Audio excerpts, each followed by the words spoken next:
I live this wonderfully populated life. It's quite the spread. I've got all sorts of down-home friends and acquaintances, some of them education-deprived Trumpies, some of them hippies from my old days living on a commune, some of them high-flying academics, all sorts of people, some people in politics, some activists, all sorts of people. And I'm getting to work on these very broad, big questions. Basically, what it's like to be human. What are we doing? What are we anyway? That kind of thing. This is just my life work. So I do it from the really broad general theories all the way out to everyday life. And everyday life matters to me a lot in thinking about this. And what I notice across the span resonates with something that was the take-home message for a high flyer. He was both an academic and an activist, Dan Ellsberg. He happened to be local, a friend of my dad's, and then when my dad died, he and I stayed buddies. We'd get together every month for lunch.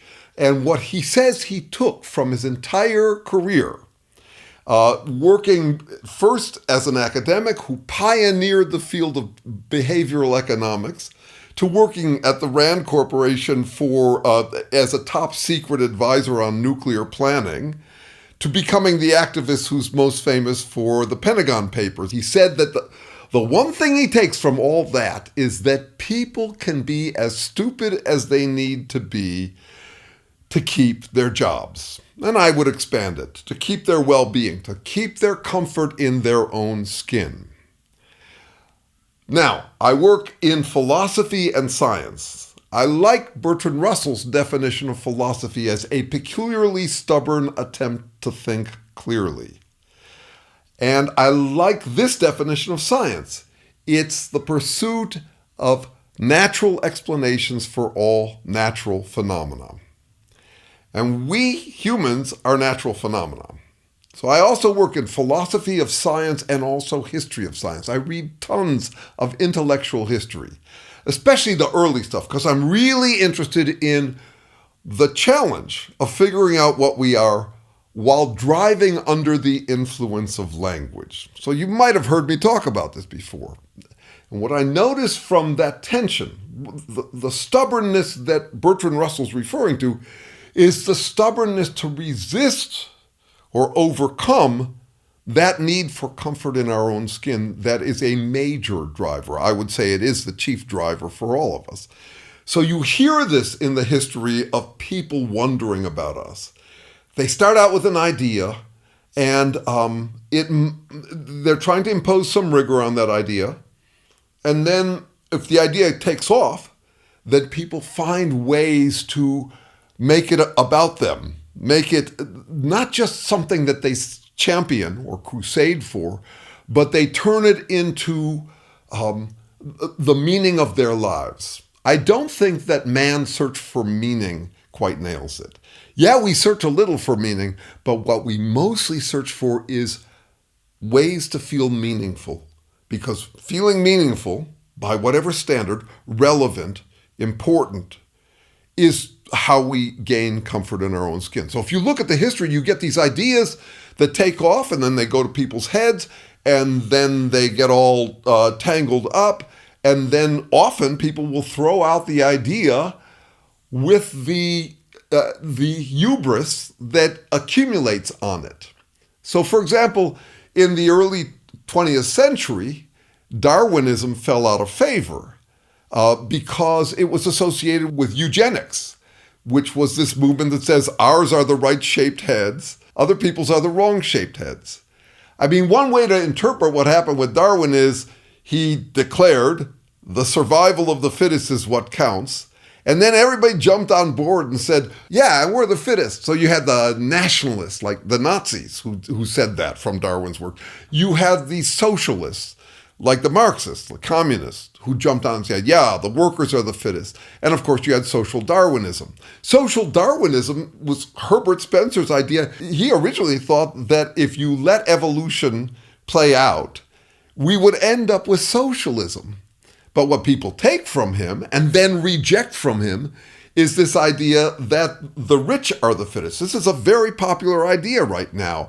Peter Thiel and Curtis Yarvin, Donald Trump, J.D. Vance, all these people are saying, we're the fittest. We don't need humans anymore. AI will serve a few of us who can remain on Earth, and the sooner we get rid of all the riffraff who aren't us, the better. All of that keeps on happening throughout history, throughout intellectual history. And why? Because we are primarily feeling animals. I mean, I work in language. But what do you get when you cross feelings, intense, convincing feelings, with language? You get language that justifies feeling good about ourselves. That would be a natural tendency. And I see it in me.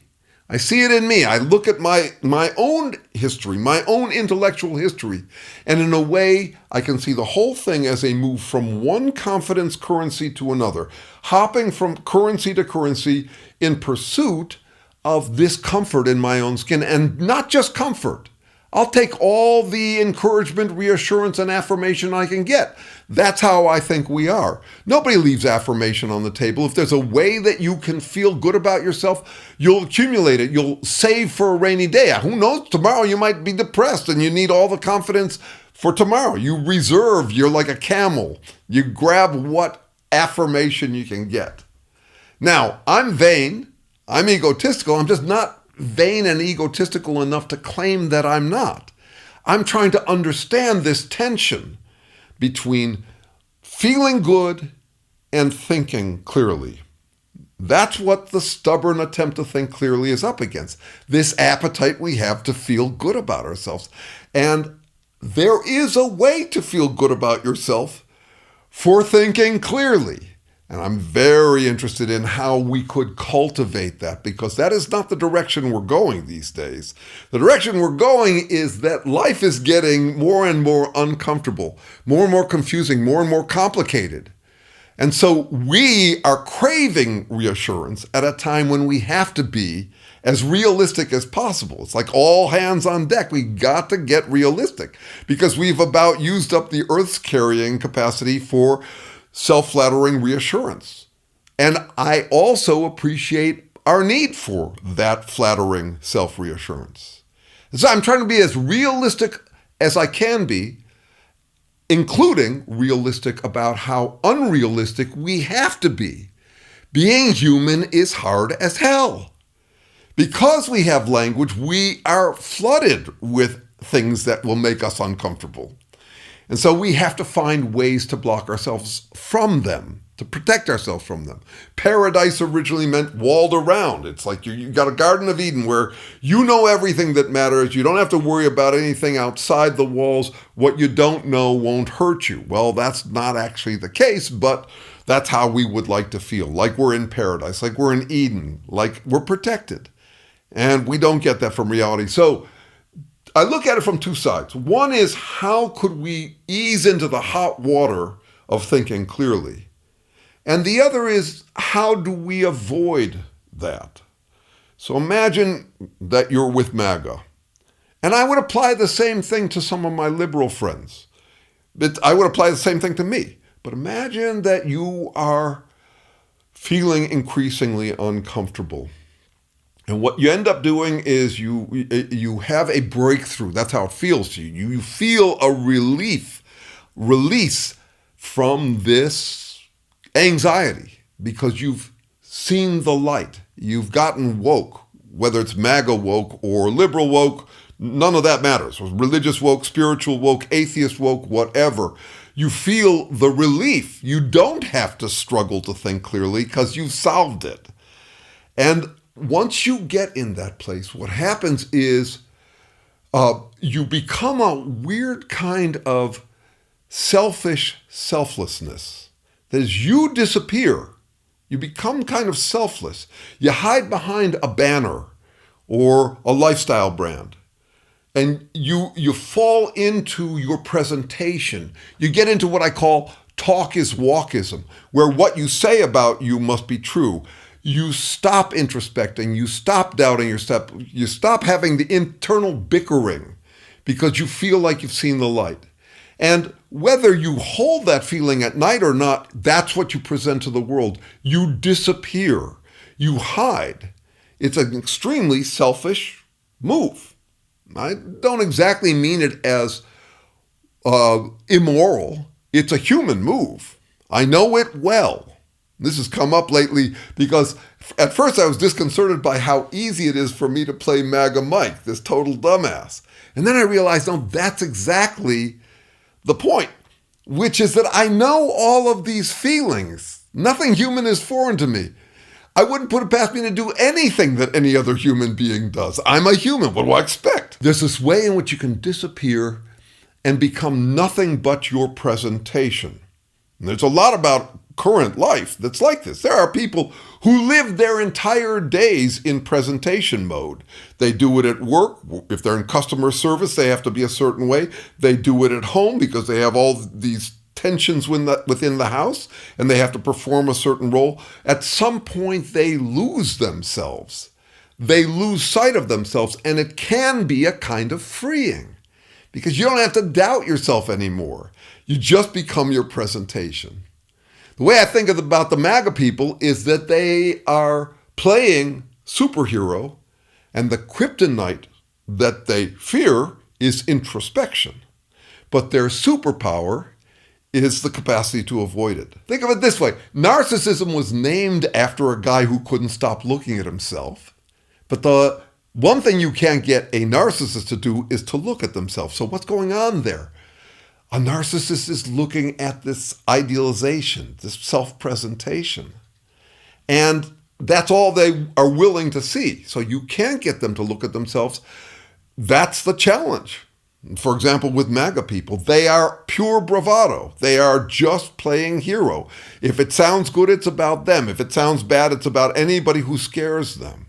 It's this strange mixture of toughness because they're living inside a shell and touchiness. In fact, they are, I realized this yesterday, they are the supreme form of touchy-feely. They're extremely touchy. You can trigger them on a dime. And all that counts of them is their feeling. They're feeling that they're right, righteous, and mighty. And that's a place that we can get to from any lifestyle brand, and any of us can get there. So I'm interested in how to work with that, how to work with that tendency to fall into absolutism, which is where you claim for comfort's sake that you have solved reality, and how to gradually dip your toes into the hot water of introspection. At some point, it gets comfortable enough that you can actually look at yourself. And that's what happened with me about MAGA Mike. What I realized about MAGA Mike is I've done all that stuff. It's easy to method act MAGA Mike because I know it personally. I know what it's like to be human on account of I am one.